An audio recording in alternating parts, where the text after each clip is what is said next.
While the November market wasn't quite a Cyber Monday door crasher, buyers continued to take advantage of the relatively balanced market condition.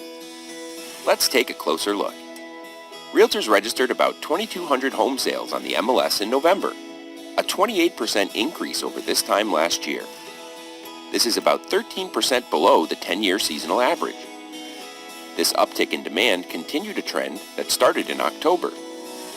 On the supply side, sellers listed about 3,700 homes on the MLS in November, an 11% increase compared to November 2023.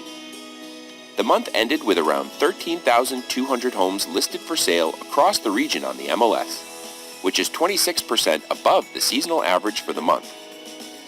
Although demand increased in November, the number of newly listed properties remained sufficient to keep prices steady across all segments.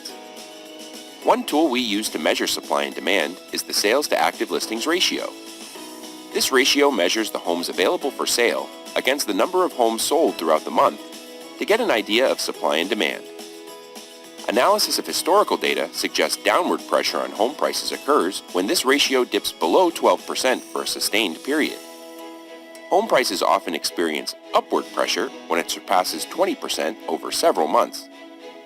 November ended with this ratio at 17% for all homes. By property type, the ratio is 13% for detached homes, 23% for attached, and 19% for apartments. The MLS HPI benchmark price for all housing types in Metro Vancouver sits at $1,172,000. This is a 1% decrease from this time last year.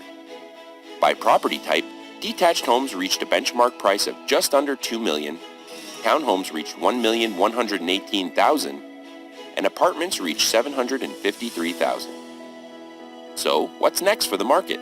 If the strength in demand continues at the current pace, and the pace of newly listed properties coming to the market doesn't keep up, it may not be long until we see the return of upward pressure on prices.